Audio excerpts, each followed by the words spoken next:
Hello guys, this is Shivangi and मैं आप सभी का स्वागत करती हूँ सक्सेस आइकन चैनल पर, जहाँ पर मैं आपको एनसीईआरटी के एक्सप्लेनेशंस करवा रही हूँ। So guys, after a very long break मैं आप दूसरा चैप्टर लेकर आई हूँ क्लास 8 का, जो हमारी सीरीज़ चल रही है 8th क्लास की एनसीईआरटी साइंस की। उसमें मैंने आपको फर्स्ट चैप्टर तो पूरा करवा दिया है। अब हमारा सेकंड चैप्टर की बारी है, ठीक है। तो आई होप आपको फर्स्ट चैप्टर समझ में आया होगा and please please please like share and subscribe my channel and please अपने फैमिली एंड फ्रेंड्स के साथ इसको शेयर कीजिए।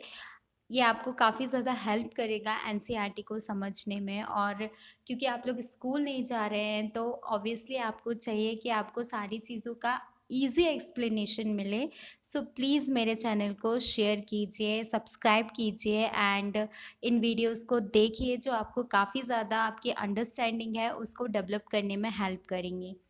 तो चलो हम स्टार्ट करते हैं second chapter, that is microorganisms friends and four.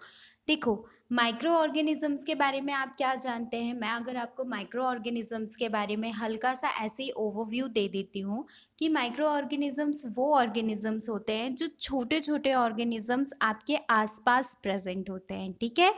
The living organisms around us which we can not see with the eyes alone, मतलब हम उनको अपनी नेकेड आई से नहीं देख सकते। वो इतने छोटे छोटे ऑर्गेनिजम्स होते हैं जो कि मिट्टी में, हवा में, पानी में प्रेजेंट होते हैं, ठीक है। They are known as micro organisms और माइक्रोब्स, ठीक है। These for example, you might have observed that during the rainy season moist bread gets spoiled and is surface gets covered with the greyish white patches. अब देखो, micro organisms का अगर बहुत simplest example है तो आपने देखा होगा, अगर कभी आपके घर में दाल खराब हो जाती है, ठीक है, तो वो दाल खराब जब हो जाती है तो आप देखेंगे उसमें मतलब ऐसा बुलबुले टाइप उठाते हैं, दाल खराब हो जाती है। या फिर आपका जो ब्रेड है वो गीला हो जाता है और आप उसको फेंकना या फिर अलग करना भूल जाते हैं, तो उस पे भी एक ग्रेइश पैच बन जाता है जिसको हम क्या बोलते हैं, फफूंद लग गई उसमें।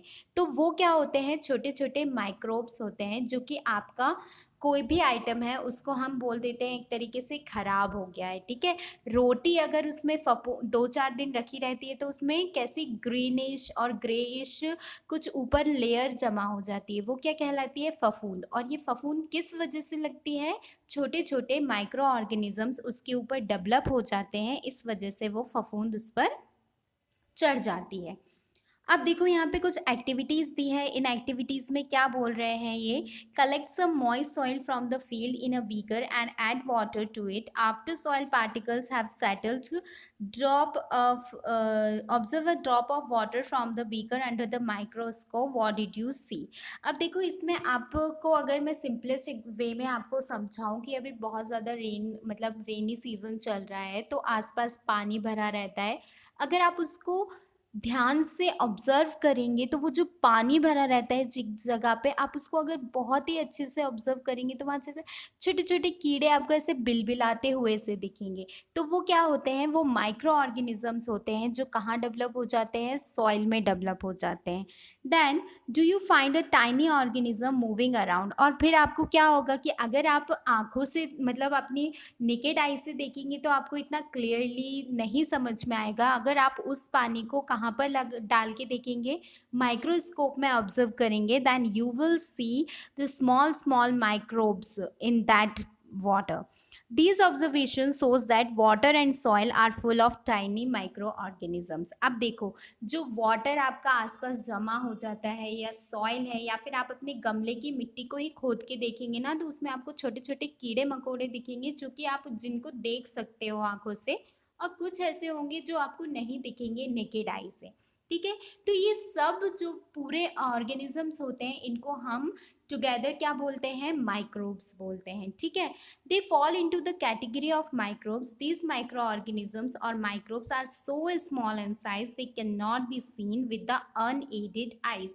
मतलब ये इतने छोटे छोटे, इतने माइन्यूट होते हैं कि आप इनको अपने मतलब नेकेड आई से नहीं देख सकते, ठीक है। इसलिए हम क्या यूज़ करते हैं, माइक्रोस्कोप को यूज़ करते हैं या फिर मैग्नीफाइंग ग्लास को यूज़ करते हैं इनको ऑब्जर्व करने के लिए, इनको स्टडी करने के लिए।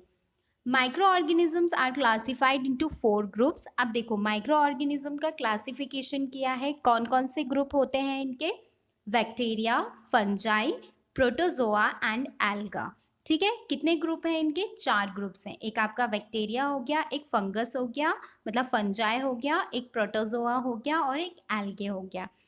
अब सम ऑफ दीज कॉमन माइक्रोब्स, आपको अब इसमें देखो इधर आपको इसका फोटोग्राफ्स भी बताए गए हैं कि ये बैक्टीरिया और वायरस ये सब कैसे दिखते हैं। ये देखिए बैक्टीरिया का फोटोग्राफ देखिए, ये इस प्रकार से दिखते हैं बैक्टीरिया। और जैसे कि आप जानते हैं अभी तो ये बैक्टीरिया वायरस कुछ ज़्यादा ही न्यूज़ में है ना। अभी हमारी नॉर्मल लाइफ में हम काफ़ी ज़्यादा यूज टू हो गए हैं वायरस बैक्टीरिया इन सब चीज़ों से। तो ये देखिए बैक्टीरिया किस प्रकार से दिख रहा है, इसका शेप एंड साइज आप देख सकते हैं। देन उसके बाद एल्गा। एल्गा तो आप जानते हैं काई जो आपके घर में लग जाती है ग्रीन कलर की, वो क्या कहलाती है? हमारे एल्गा कहलाती है, जिसको हम हिंदी में क्या बोलते हैं? काई बोलते हैं। और अभी आप देखेंगे आसपास क्योंकि बारिश इतनी ज़्यादा हुई है तो हर जगह काई लगी हुई है ना, किसी वाटर बॉडी के पास स्पेशली काई जमा हो जाती है। फिर प्रोटोजोआ। प्रोटोजोआ क्या होते हैं? जो लार्वा होता है मच्छर का, आप वहाँ देखेंगे तो वहाँ पे आपको बेसिकली जो मॉस्किटोज हैं वो क्या है? प्रोटोजोआंस हैं। ठीक है, तो ये अमीबा एंड पैरामीशियम ये काय का एग्जाम्पल है? आपका प्रोटोजोआ का एग्जाम्पल है। देन उसके बाद फंजाई। फंजाई मतलब क्या होता है? फफूंद होती है। ये इसके एग्जाम्पल्स क्या क्या है? ब्रेड माउल्ट मतलब ब्रेड के ऊपर जो लग जाता है। Penicillin, it is very important, ये क्या है? एंटी बैक्टीरियल डिसीज़ कहना, मतलब इससे पेनिसिलिन से हम एंटी बैक्टीरियल डिसीज़ बना डिसीज़ बोल रही हूँ, एंटी बैक्टीरियल मेडिसिन बनाते हैं इससे। देन एस्परजिलस, ये भी एक प्रकार की फंजाई होती है। ठीक है, ये इनके शेप्स एंड साइजेस दिए हुए हैं। तो चलो हम देखते हैं। Viruses are also microscopic, they however reproduce only inside the cell of the host organisms. अब देखो अगर हम वायरस की बात करें, वायरस भी हमारा काय के अंदर आता है, वो भी कैटेगराइज होता है माइक्रो ऑर्गेनिजम्स के अंडर। लेकिन जो हमारा वायरस है वो एक डेड ऑर्गेनिज्म होता है जिसको हमेशा क्या चाहिए? एक होस्ट सेल चाहिए अपने आप को सरवाइव करवाने के लिए। जैसे हम अभी सुन रहे हैं कोरोना वायरस।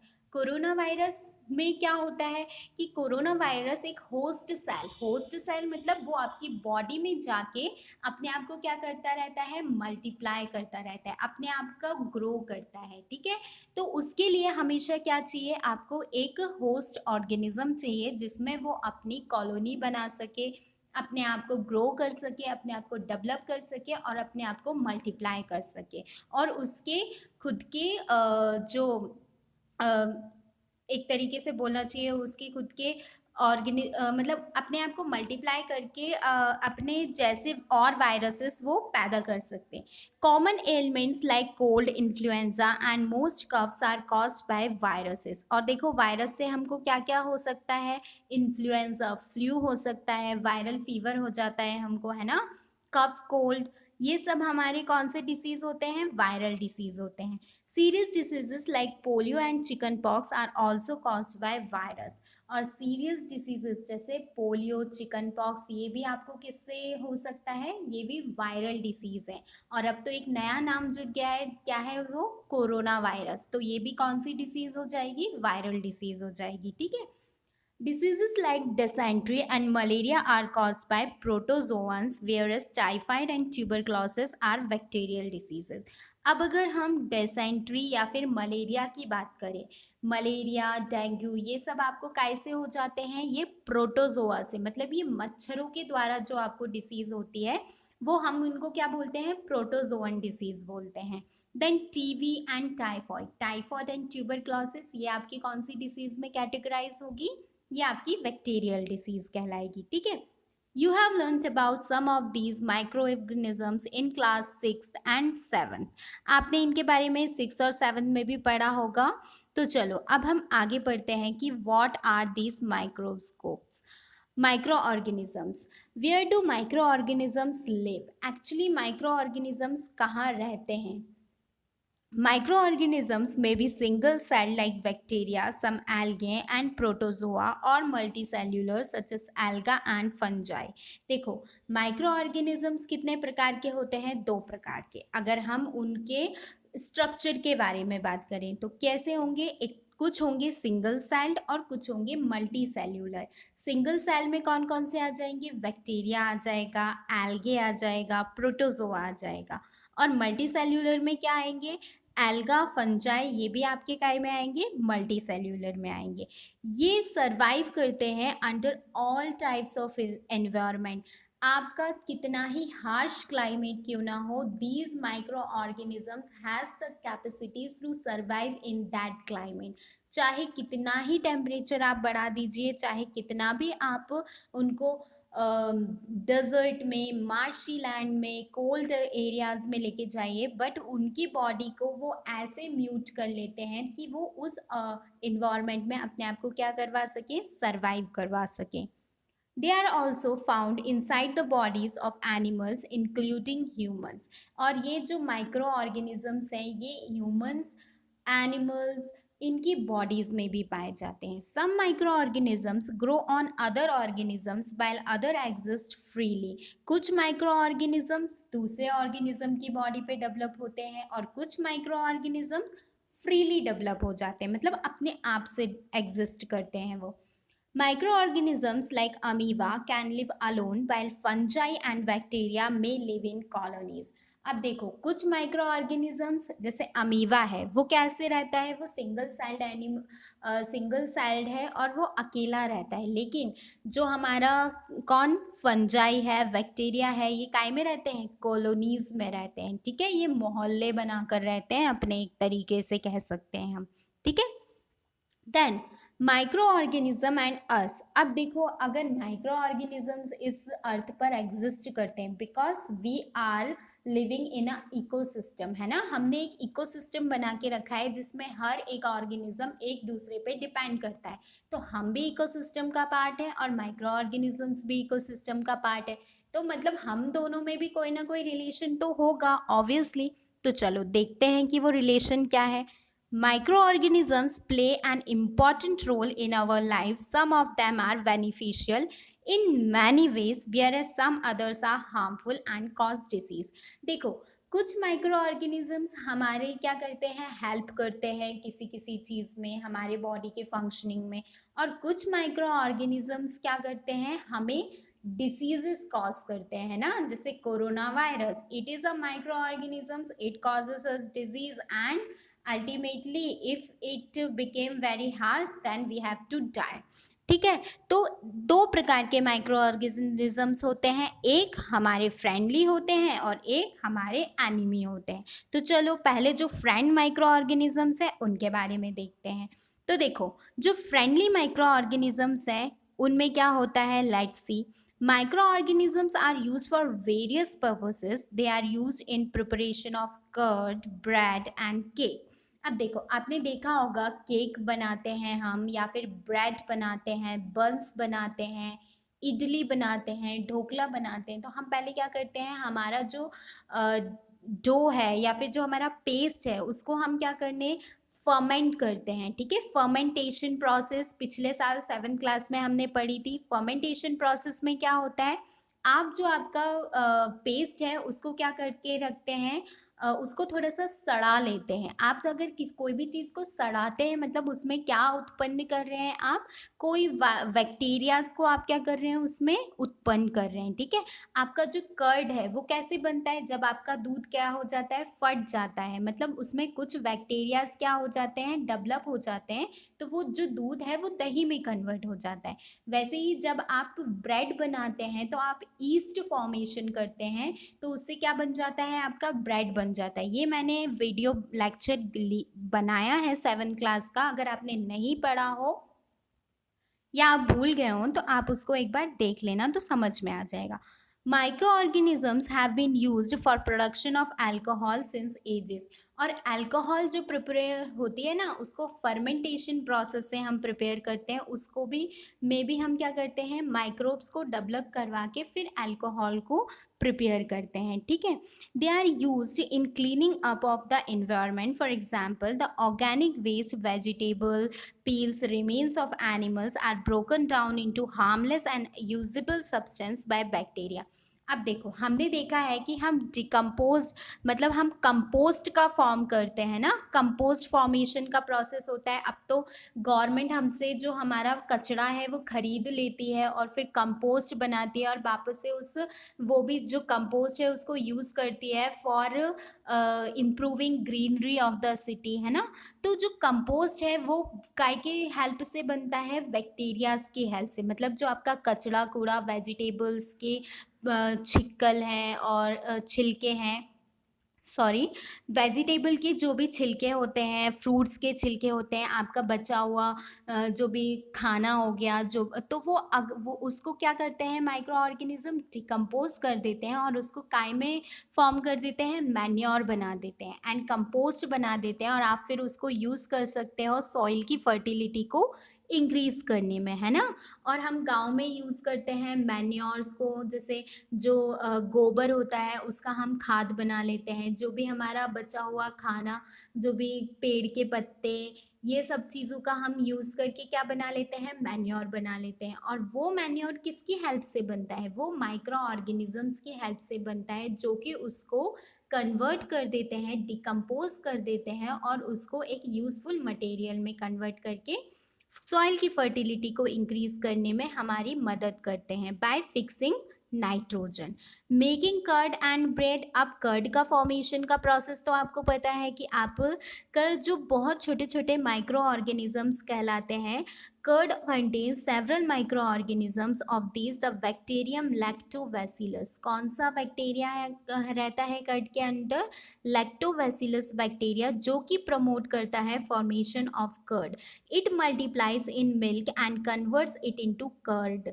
अगर आप दूध को गर्म करना भूल जाते हैं और फ्रिज में रखना भी भूल जाते हैं तो जो दूध है वो कैसा हो जाता है, फट जाता है। किस बैक्टीरिया की वजह से, लैक्टोबैसिलस। और वो अपने आप को मल्टीप्लाई कर लेता है और इसकी वजह से हमें क्या मिल जाता है, कर्ड मिल जाता है, ठीक है। Bacteria are also involved in making cheese, pickles, and many other food items. An important ingredient of rava, idlis, and bhaturas is curd. Can you guess why? अब आपने देखा होगा कि हम रवा में, इडली में और जो ये भटूरे होते हैं इनमें हम दही को मिला के उसका डो तैयार करते हैं। क्यों? ताकि वो क्या हो, अच्छे से फूल जाए, अच्छे से सॉफ्टनेस आ जाए उसमें। इस वजह से हम इसका यूज़ करते हैं कर्ड का in the making of bhaturas and idli. So next, अब ये पूरा आपको प्रोसेस दिया गया है कि आप किस प्रकार से भटूरे बना सकते हैं। देन उसके बाद yeast produce rapidly and produces carbon dioxide during respiration. Bubbles of the gas fill the dough and increases its volume. अब देखो, हमने पिछले साल पढ़ा था ईस्ट का फॉर्मेशन। ईस्ट का फॉर्मेशन से क्या होता है, देखो, जब आप इनो को काय में डालते हैं, ढोकला जब हम बनाते हैं तो इनो डालते हैं उसमें।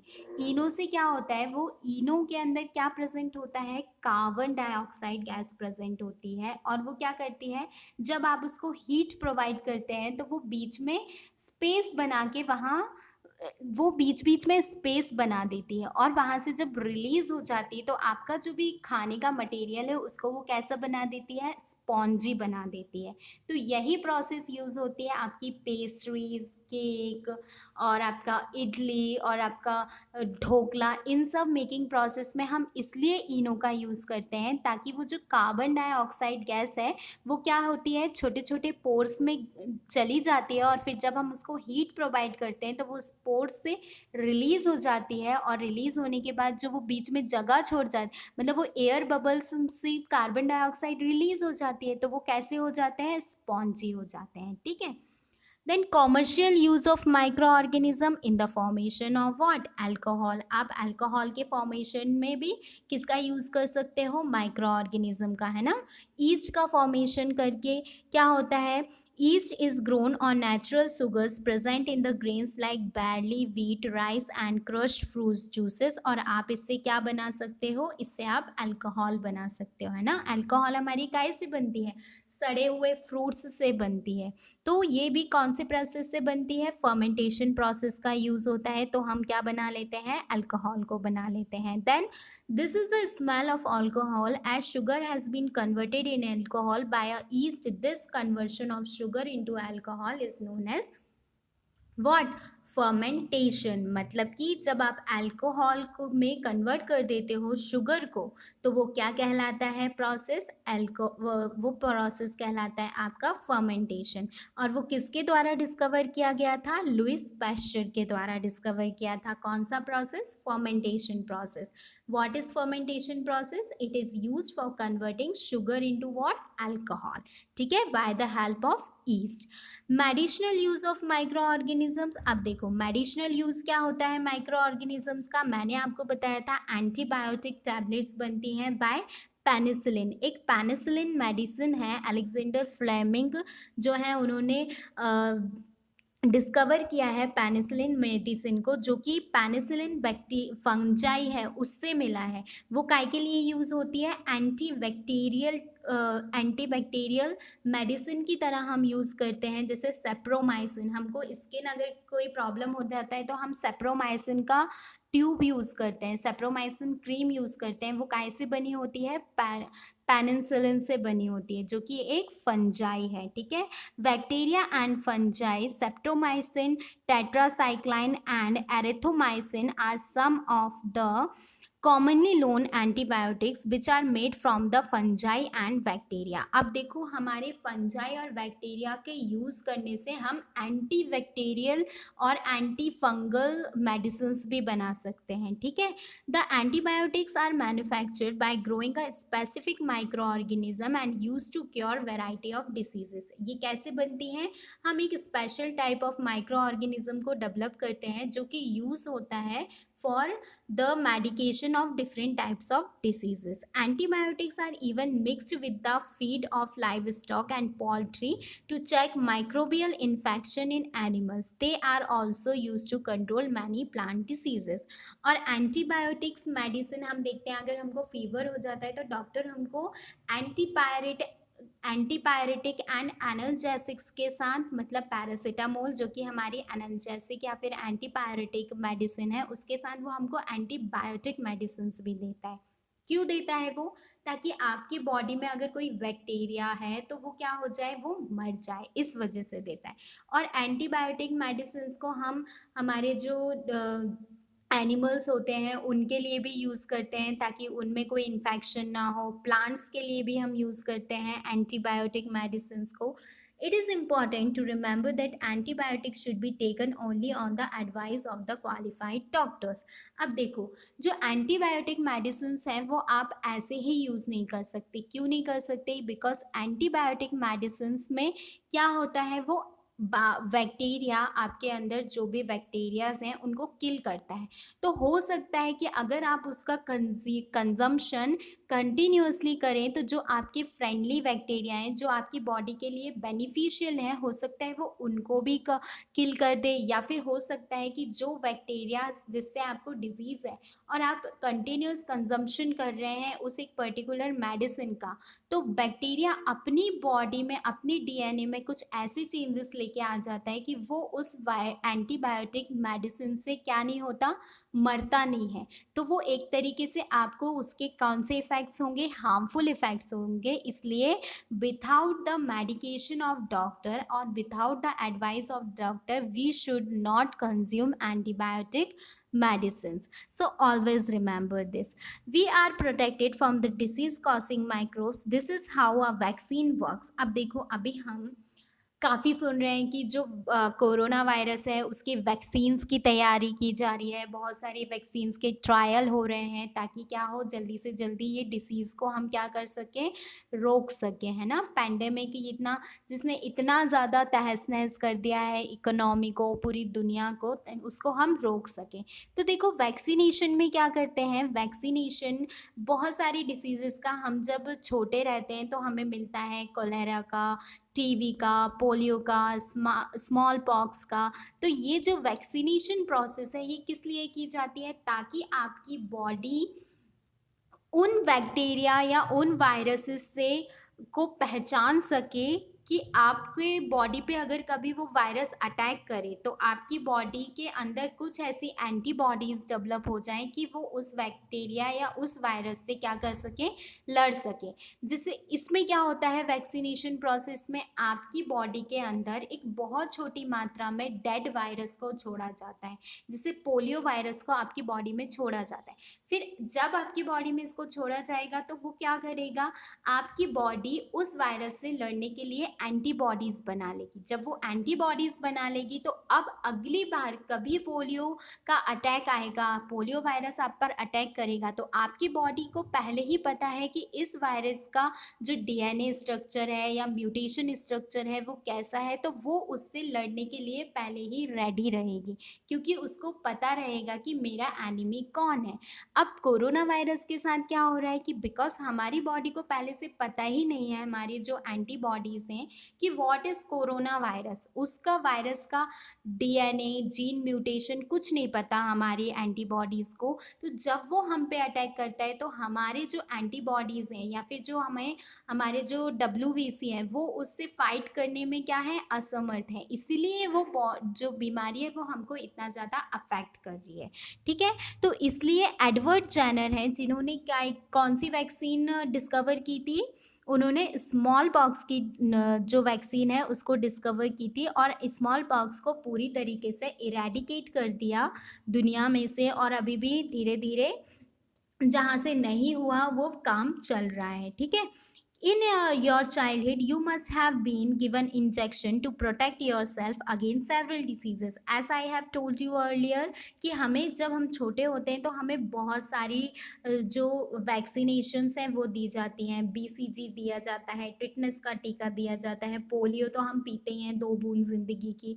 ठीक है, तो ये किस लिए दिया जाता है, ताकि आपकी बॉडी को प्रिपेयर कर सकें to fight against the various attacks of the different viruses. The worldwide campaign against smallpox has finally led to its eradication from most parts of the world. These days, vaccines are made on a large scale from microorganisms to protect humans and other animals from the several diseases. और इसीलिए जो पूरी दुनिया है वो corona virus का जो vaccine है उसको बनाने में लगी हुई है, ताकि हम क्या कर सके, जल्दी से जल्दी इस डिजीज़ को रोक सके। अगर हमें वैक्सीन मिल जाएगा तो क्या होगा, हम इसकी एंटीबॉडीज़ को डेवलप कर पाएंगे हमारी बॉडी के अंदर, और फिर हम इस डिसीज़ से क्या कर पाएंगे, फाइट कर पाएंगे। एंटीबॉडीज़ क्या होती हैं, और एंटीबॉडीज़ होते हैं वो the body produces antibodies to fight the invader. मतलब कि हमारी बॉडी के अंदर कुछ एंटीबॉडीज़ डेवलप हो जाती हैं जो अगर कोई भी वायरस या बैक्टीरिया अटैक करता है तो वो उसको क्या करती हैं, किल करती हैं या फिर उससे फाइट करती हैं आपको हेल्दी रखने के लिए। ठीक है, the body fights and kills them and producing suitable antibodies, the antibodies remains in the body and we are protected from the disease.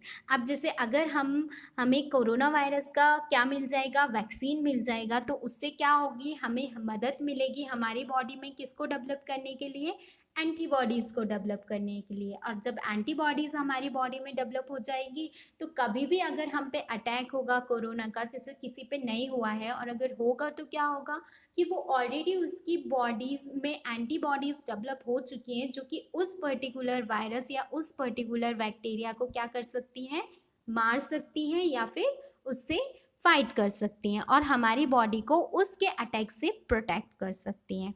ठीक है, फिर उसके बाद हमारा नाइट्रोजन फिक्सेशन, आपको पता है सॉइल की फर्टिलिटी को इंक्रीज़ करने के लिए और for the better production of crops के लिए हमें नाइट्रोजन फिक्सेशन की ज़रूरत होती है।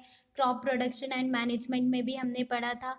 तो ये भी हमें कौन से बैक्टीरिया से, some bacteria and blue green algae are able to fix nitrogen from the atmosphere to enrich the soil with the nitrogen and increase its fertility. कुछ बैक्टीरियाज और ब्लू ग्रीन एल्गे जो है वो नाइट्रोजन फिक्सेशन में हमें help करती है of the soil. फिर उसके बाद आ जाता है क्लीनिंग ऑफ द इन्वायरमेंट। अब हमें बताओ कि जो बैक्टीरियाज हैं वो इन्वायरमेंट को क्लीन करने में कैसे हेल्प करेंगे। इट्स वेरी सिंपल है ना। अगर जो भी डिकम्पो बैक्टीरिया क्या करते हैं, वायरस क्या करते हैं, डिकम्पोज करते हैं किसी भी मटेरियल को। आप कचरा फेंक देते हैं, ये जो भी हमारा वेस्ट मटेरियल होता है उसको क्या कर देते हैं, ये डिकम्पोज कर देते हैं। तो जो ऐसा मटेरियल जो डिकम्पोज हो सकता है और डिकम्पोज होने के बाद वो उसको एक यूज़फुल मटेरियल में कन्वर्ट कर देता है, तो उससे हमें काय की हेल्प मिलती है, हमारे इन्वायरमेंट को क्लीन करने में। जैसे अगर बहुत सारा कचरा एक जगह इकट्ठा करके रखा है तो जो बैक्टीरिया हैं और वायरसेस हैं या छोटे छोटे माइक्रो ऑर्गेनिज्म है वो क्या करते हैं, अपने कुछ कुछ प्रोसेस से उस वेस्ट मटेरियल को सॉइल में कन्वर्ट कर देते हैं या मैन्योर्स में कन्वर्ट कर देते हैं, ताकि जो इन्वायरमेंट है ऑब्वियसली जब उसको वो सॉइल या मैन्योर में कन्वर्ट कर देंगे तो हमारा जो वेस्ट मटेरियल है वो क्या हो जाएगा, डिकम्पोज हो जाएगा और इन्वायरमेंट क्या हो जाएगा, क्लीन हो जाएगा। इसलिए हमें हमेशा ऐसे इको फ्रेंडली मटेरियल का यूज़ करना चाहिए ताकि वो ईजिली डिकम्पोज हो जाए। और हमें प्लास्टिक्स और इन सब मटेरियल का यूज़ नहीं करना चाहिए, क्योंकि ये कैसे होते हैं, ये डिस्पोजेबल मटेरियल नहीं होते, ये डिकम्पोज नहीं होते। चाहे कितना भी पॉलीथीन प्लास्टिक आप देखिए ज़मीन खोदेंगे तो आपको पॉलीथीन वैसा का वैसा ही मिलेगा। क्यों मिलेगा, क्योंकि क्या जो माइक्रो ऑर्गेनिजम्स हैं वो अपना मतलब वो उसको डिकम्पोज नहीं कर पाते। इस वजह से हमें हमेशा इको फ्रेंडली मटेरियल्स का ही यूज़ करना चाहिए। So that's all for today. I hope you have understood all what I have